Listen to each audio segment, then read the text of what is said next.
أعوذ بالله من الشيطان الرجيم. بسم الله الرحمن الرحيم.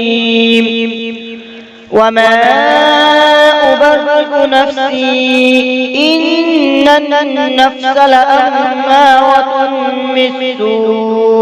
لأمارة بالسوء إلا ما رحم ربي إن ربي غفور رحيم.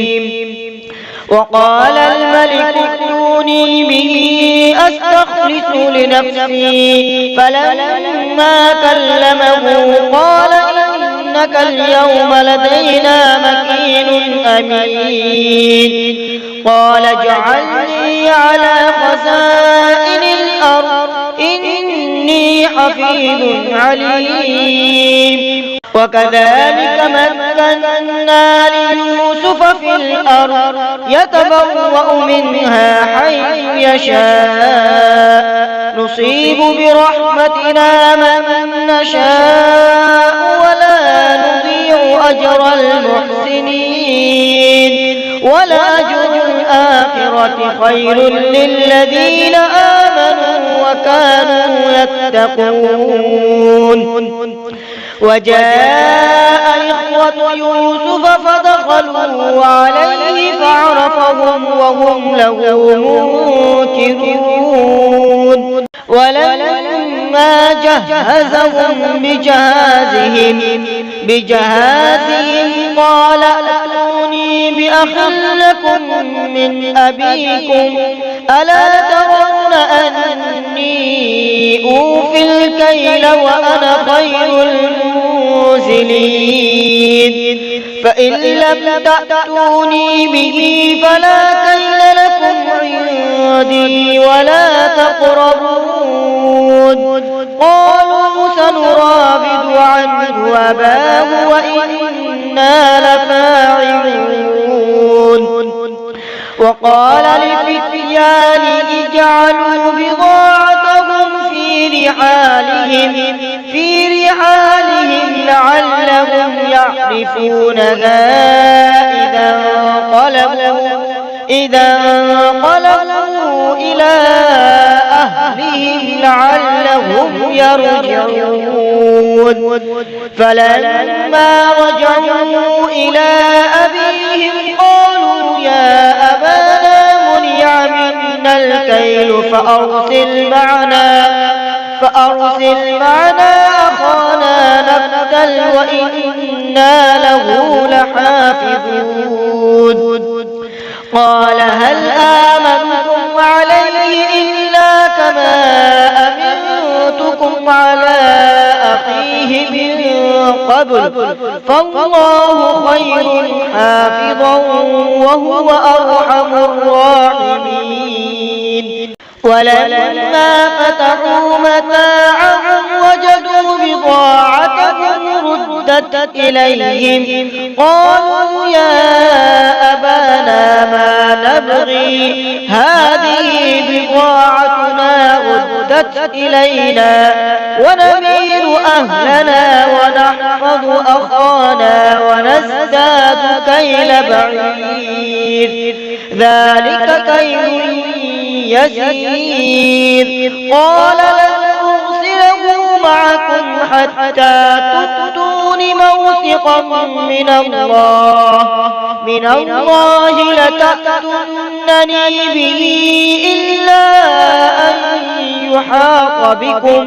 فلما آتوه موثقهم قال الله على ما نقول وكيل.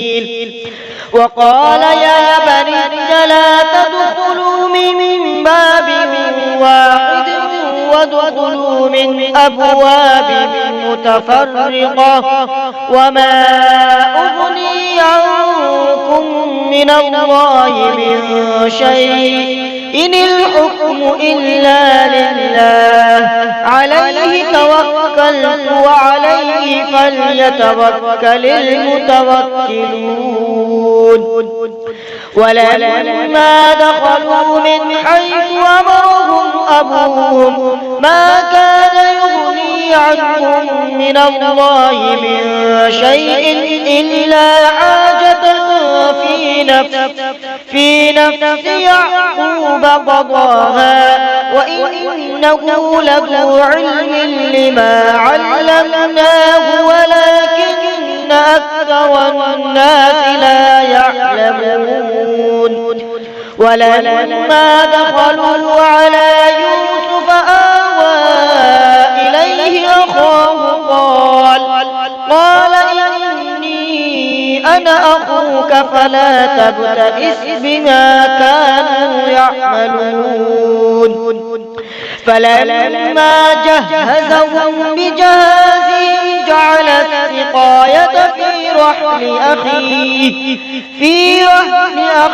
ثم أذن مؤذن أيتها العير إنكم لسارقون. قالوا وأقبلوا عليهم ماذا تفقدون؟ قالوا نفقد صواع الملك ولمن جاء به حمل بعير وأنا به زعيم. قالوا تالله لقد علمتم ما جئنا لنفسد في الأرض وما كنا سارقين. قالوا فما جزاؤه إن كنتم كاذبين؟ قالوا جزاؤه من وجد في رحله فهو جزاؤه كذلك نجزي الظالمين. فبدأ بأوعيتهم قبل وعاء أخيه ثم استخرجها من وعاء أخيه كذلك كدنا ليوسف ما كان ليأخذ أخاه في دين الملك إلا أن يشاء الله نرفع درجات من نشاء وفوق كل ذي علم عليم. قالوا إن يسرق فقد سرق أخ له من قبل فأسرها يوسف في نفسه ولم يبدها لهم. قال أنتم شر مكانا والله أعلم بما تصفون. قالوا يا أيها العزيز إن له أبا شيخا كبيرا فخذ أحدنا مكانه إنا نراك من المحسنين. قال معاذ الله أن نأخذ إلا من وجدنا متاعنا عنده إنا إذا لظالمون. فلما استيئسوا منه خلصوا نجيا قال كبيرهم ألم تعلموا أن أباكم قد أخذ عليكم موثقا من الله ومن قبل ما فرطتم في يوسف فلن أبرح الأرض حتى يأذن لي أبي أو يحكم الله لي وهو خير الحاكمين.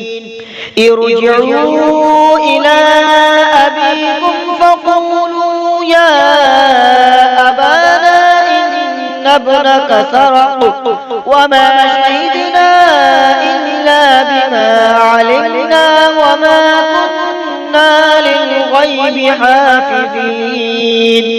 واسأل القرية التي كنا فيها والعير التي أقبلنا فيها وإنا لصادقون. قال بل سولت لكم أنفسكم أمرا فصبر جميل عسى الله أن يأتيني بهم جميعا إنه هو العلي الحكيم. وتولى عنهم وقال يا أسفا على يوسف وابيضت عيناه من الحزن فهو كظيم. قالوا تالله تفتأ تذكر يوسف حتى تكون حرضا أو تكون من الهالكين. قال إنما أشكو بثي وحزني إلى الله وأعلم من الله ما لا تعلمون. يا بني اذهبوا فتحسسوا من يوسف وأخيه ولا تيأسوا من روح الله إنه لا ييأس من روح الله إلا القوم الكافرون. فلما دخلوا عليه قالوا يا أيها العزيز مسنا وأهلنا الضر وجئنا ببضاعة مزجاة فأوفل لنا الكيل وتصدق علينا إن الله يجزي المتصدقين. قال هل علمتم ما فعلتم بيوسف وأخيه إذ أنتم جاهلون؟ قالوا أئنك لأنت يوسف؟ قال أنا يوسف وهذا أخي قد من الله علينا إنه من يتق ويصبر فإن الله لا يضيع أجر المحسنين. قالوا تالله لقد آثرك الله علينا وإن كنا لخاطئين. قال لا تثريب عليكم اليوم يغفر الله لكم وهو أرحم الراحمين. اذهبوا بقميصي هذا فألقوه على وجه أبي يأت بصيرا وأتوني بأهلكم أجمعين. ولما فصلت العير قال أبوهم إني لأجد ريح يوسف لولا أن تفندون. قالوا تالله إنك لفي ضلالك القديم. فلما جاء البشير ألقاه على وجهه فارتد بصيرا قال ألم أقل لكم إني أعلم من الله ما لا تعلمون. قالوا يا أبانا استغفر لنا ذنوبنا إنا كنا خاطئين. قال سوف أستغفر لكم ربي إنه هو الغفور الرحيم. فلما دخلوا على يوسف آوى إليه أبويه وقال ادخلوا مصر إن شاء الله آمنين.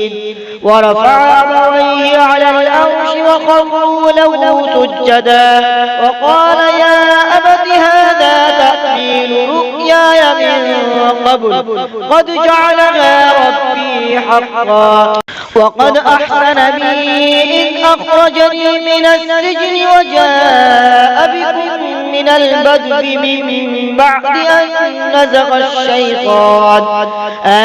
نزغ الشيطان بيني وبين إخوتي إن ربي لطيف لما يشاء إنه هو العليم الحكيم.